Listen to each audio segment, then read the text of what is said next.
Greetings, everybody. This is the Starving Martian, and today we are taking a look not only at a Mars Attacks comic book story, but also at a Mars Attacks character who has become, for many, synonymous with the Mars Attacks franchise itself. This, of course, is the Martian Spy Girl, made popular through the Mars Attacks movie, 1996, directed by Tim Burton, and if you're like me, if you're like most Mars Attacks fans, you found out about Mars Attacks through the movie. That it was your introduction to the world of Mars Attacks, and she was so heavily promoted in that movie. She's on the DVD cover and everything.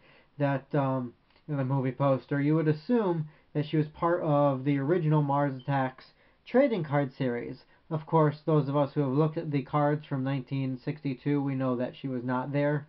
But I remember when I was a teenager and I first got my hands on a reprint series of the trading cards, I didn't see her there, and I assumed that she was made up for the movie. But she wasn't. Before the movie came out, 2 years before the movie came out, we had this here. This is Mars Attacks number 5, the backup story to it, at least, from the original 5-issue miniseries put out by Topps Comics. According to this, the title of the story is The Martian Unmasked. It actually has a different name inside. It's written by Len Brown.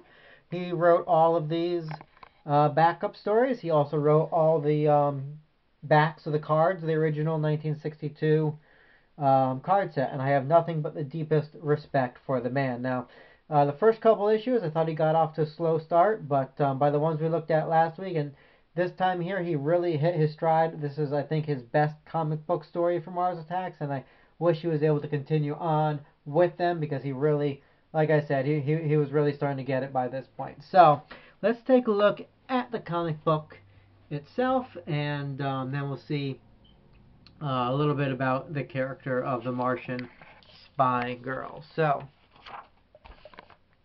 this here is a temporary tattoo. You probably saw free tattoos inside. This is some weird, ugly Duckman guy who I've seen pictures of, but I don't know anything about him. On the other side of the comic, we actually have some Mars Attacks tattoos. But let's forget the tattoo for now and get straight to the story. It's called The Pickup, according to the blurb here. And we find two Martians in the early 60s doing some rendezvous work, learning what they can about the planet Earth, and they decide to disguise one of themselves as one of these women. These are women that they've picked up apparently TV signals of, and they're going to use one of them to lure a man into a spacecraft. And they find them all to be rather hideous, but end up selecting this damsel right here. They don't give a reason. I'm assuming, though, that's just because the Martian brain will fit best inside of that.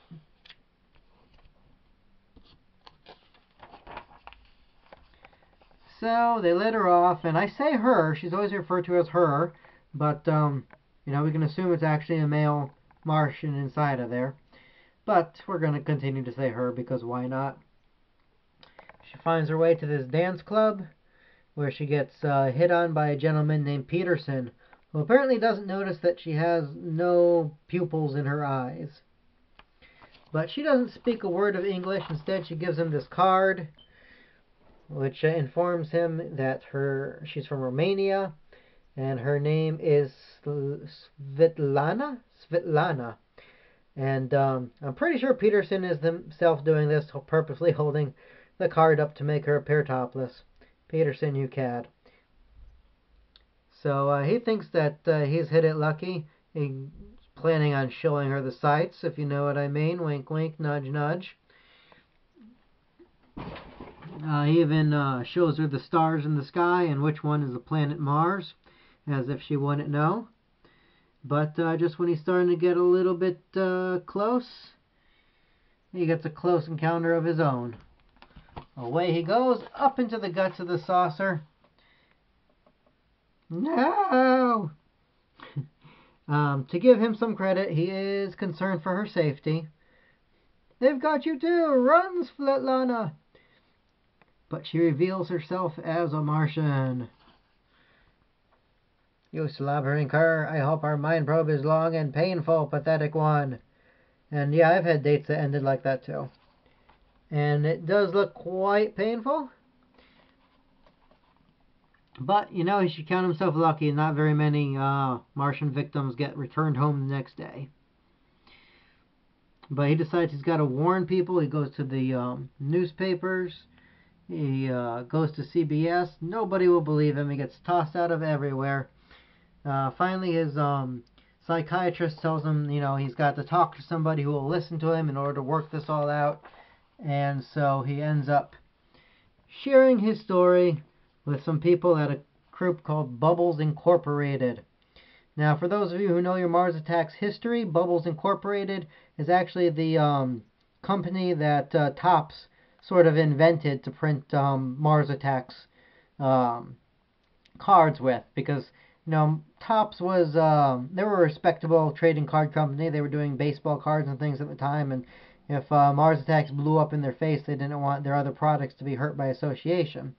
So they invented Bubbles Incorporated. So that's a nice little touch there. And sure enough, he tells his story, and the good folks at Bubbles Incorporated translate it into what we now know as Mars Attacks trading cards. And so it all comes full circle. This actually gets referenced in the main story of this 4-part miniseries, which we'll get to eventually. And it's pretty cool. And I like it because it tells us that, you know, if you're wondering why there's so many discrepancies between the Mars Attacks trading cards and the Mars Attacks, comic book stories, is because the trading cards are filtered through this guy's ramblings and artistic license and everything. So that explains why the Martians look different, why they act different, this and that. So it's pretty clever, and it leaves the possibility open that perhaps the Mars Attacks Martians are real in our universe as well. So the Martian Spy Girl, as I said, she's given the name of Svetlana in this comic. It's a name that will never be used again in reference to her.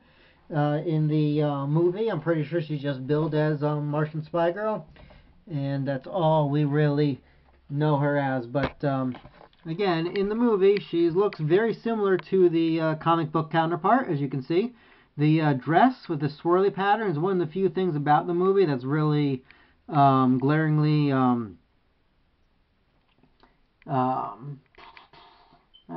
what's the words I'm looking for? The dress is a hallmark of the director Tim Burton. He likes kind of patterns, and that's really one of the few things about the film that really screams Tim Burton. Also, she was played by his girlfriend at the time.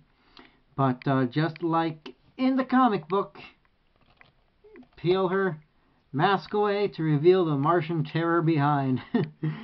Now, she's had a few trading card depictions. Of course, here is from Mars Attacks Archives. It's just the same cover we were just looking at. Naturally, she appears a couple times in the trading cards based off the movie. There's a Martian in Disguise, where you can see the bit of her humanoid face torn away. And even as recently as Mars Attacks the Revenge trading cards put out last year, you get cards like this, Deadly Rendezvous, where you can see hints of the Martian Spy Girl. Not exactly the same character, but similar principle, where a Martian is disguised as a, as an attractive blonde, I suppose you could say. She's tamed down her beehive, but other than that. So, yeah, that is the origins of the Martian Spy Girl. That's where she comes from.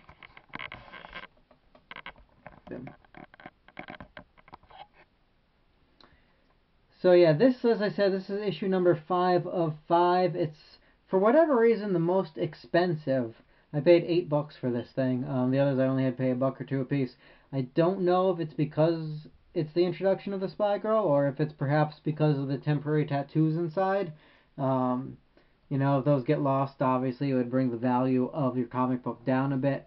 But, yeah, so if you're ever wondering where the Martian Spy Girl came from, that was her first appearance. I do quite like the story. I like the conceit that that's where the Mars Attacks trading cards come from. And the artwork is pretty good.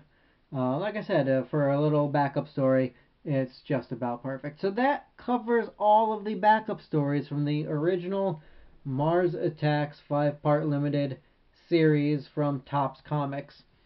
Almost. Almost. There's one very special backup story we're going to be getting to soon, and then at some point we will do the main story itself. So if you guys missed any of those reviews, they're in my playlist, Mars Attacks the Comics. Simply click on my name, Starving Martian, you'll find several playlists. So that's about it. So let me know, guys, was the movie your introduction to the Martian Spy Girl? What do you think of her as a character? Do you think she should return or not? And either way, we'll catch up with you next time with another Mars Attacks review. Until then, enjoy yourself, everybody, but keep watching the skies.